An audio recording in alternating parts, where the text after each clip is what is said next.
Hello friends, வணக்கம். Welcome back to my channel. இன்றைக்கி நம்ம சேனலில் 7வது மாத தொடக்கத்தில் எடுக்கக்கூடிய ஃபீட்டல் க்ரோத் ஸ்கேன் அப்படி இல்லைனா ஃபீட்டல் வெல்பீயிங் ஸ்கேனை பற்றி தாங்க டீட்டெயிலாக பார்க்க போகிறோம். இது ஜஸ்ட் ஒரு இன்ஃபர்மேஷன் தான்.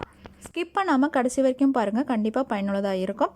அது மட்டும் இல்லை, 5வது மாதத்தில் எடுக்கக்கூடிய அனாமலி ஸ்கேனை பற்றியும் நான் போட்டிருக்கேன். ஸோ இதை பார்த்துட்டு அந்த வீடியோவும் பாருங்கள், ரொம்ப பயனுள்ளதாக இருக்கும்.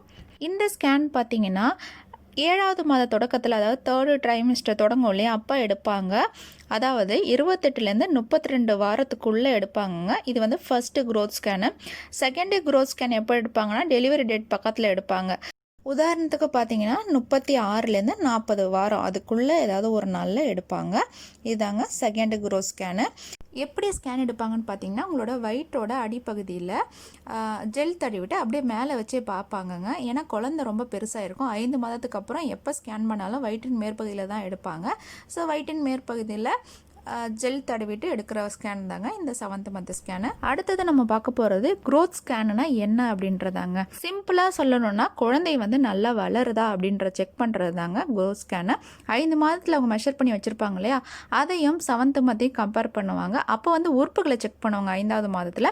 ஆனால் 7வது மாதத்தில் குழந்தை நல்லா வளருதா, அதோட அந்த மாத கணக்கு வாரக்கணக்கை வச்சு அதோட வெயிட் கரெக்டாக இருக்கா, குழந்தைக்கு தேவையான எல்லா சத்துக்களும் கிடைக்குதா அப்படின்றத பார்க்குறதாங்க இந்த க்ரோத் ஸ்கேனு. சரி வாங்க, ஸ்கேன் பண்ணும்போது டாக்டர்ஸ் என்னென்ன செக் பண்ணுவாங்கன்னு பார்க்கலாம். ஃபஸ்ட்டு வந்து குழந்தையோட பொசிஷனுங்க.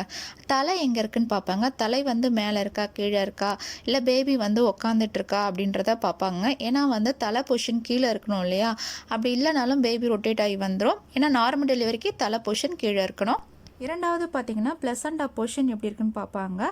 ப்ளசண்டா பொசிஷன் வந்து கரெக்டாக இருக்கா அப்படின்னு செக் பண்ணுவாங்க. ஒருவேளை ப்ளசண்டா வந்து கர்ப்பப்பை வாய்க்கிட்ட இருக்குது அப்படின்னா அப்போ வந்து டெலிவரி அப்போ அதிக ரத்தப்போக்கு ஏற்பட வாய்ப்புகள் இருக்குங்க. மூன்றாவது பார்த்திங்கன்னா பேபியோட எடை கரெக்டாக இருக்கான்னு பார்ப்பாங்க. அதையோட தலையோட சுற்றளவு, வயிற்றோட சுற்றளவு, அப்புறம் கால் எலும்போட அளவு, அதை வச்சு குழந்தையோட வெயிட்டை வந்து கணிப்பாங்க. அந்த வெயிட் வந்து 7 மாதத்துக்குரிய குழந்தையோட வளர்ச்சிக்கு கரெக்டாக இருக்கணும். ஒருவேளை கரெக்டாக இல்லை அப்படின்னா ஃபர்தராக வேறு ஸ்கேனுக்கு எழுதி கொடுப்பாங்க. ஏன் எதுக்குன்னு கண்டுபிடிப்பாங்க. டாக்டர் வந்து உங்க கூட டிஸ்கஸ் பண்ணுவாங்க. 4வதாக பார்த்தீங்கன்னா இந்த உமிழ்நீர் அளவுன்னு ஒன்று சொல்லுவோம் இல்லையா, அது வந்து எப்படி இருக்குன்னு செக் பண்ணுவாங்க. அது ரொம்ப முக்கியம். அந்த உமிழ்நீர் வந்து கரெக்டாக இருந்தால் மட்டும்தான் பேபி வந்து நல்லா ஹெல்த்தியாக வளருங்க. நம்ம சொன்ன இந்த 4 விஷயங்களை தாங்க மெயினாக பார்ப்பாங்க. குழந்தையோட வளர்ச்சி, எடை, ப்ளசண்டா பொசிஷனு, அதுக்கப்புறம் உமிழ்நீர் அளவுன்றது தான் 7வது மாத ஸ்கேனில் பார்க்கக்கூடிய முக்கியமான விஷயங்கள். ஒருவேளை இதில் ஏதாவது குறைபாடுகள், பிரச்சனைகள் இருந்துச்சு அப்படின்னா ஃபர்தராக ஸ்கேன் எழுதி கொடுப்பாங்க. அதுக்கப்புறம் அதை பற்றி உங்கள் கூட டிஸ்கஸ் பண்ணிப்பாங்க.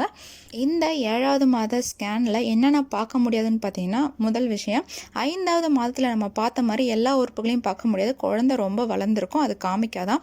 குழந்தை காமிக்கிற சில உறுப்புகளை மட்டும்தான் நம்ம வேணும்னா செக் பண்ண முடியும். இரண்டாவது பார்த்திங்கன்னா, டெலிவரி டியூ டேட் இருக்குல்ல, அதை வந்து கரெக்டாக கெஸ் பண்ண முடியாது. ஏன் அப்படின்னா குழந்தை வளர வளர டியூ டேட்டை கணிக்கிறது வந்து சிரமம்னு சொல்கிறாங்க. மூன்றாவது பார்த்திங்கன்னா, குழந்தையோட வெயிட்டை வந்து அக்யூரேட்டாக நம்மளால் சொல்ல முடியாதாங்க. ஏன்னா 7 மாதத்துக்கு அப்புறம் குழந்தையோட தலை பார்த்திங்கன்னா நம்மளோட இடுப்பெலும்பு இருக்கு இல்லையா, அதுக்குள்ளே போயிடலாம். ஸோ மெஷர் பண்ணும்பொழுது சரியாக அக்யூரேட்டாக இருக்காது.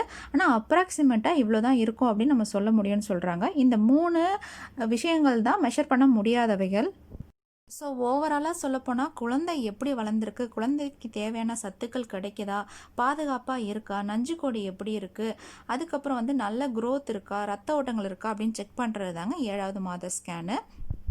இந்த வீடியோவிலேருந்து உங்களுக்கு 7வது மாதம் எடுக்கக்கூடிய ஸ்கேனை பற்றி ஒரு பேசிக் ஐடியா கிடச்சிருக்குன்னு நான் நம்புகிறேன். வேறு ஏதாவது உங்களுக்கு சந்தேகங்கள், வேறு டாபிக் வேணும்னா கண்டிப்பாக எனக்கு கமெண்ட் பண்ணுங்கள், நான் அதை பற்றியும் பேசுகிறேன்.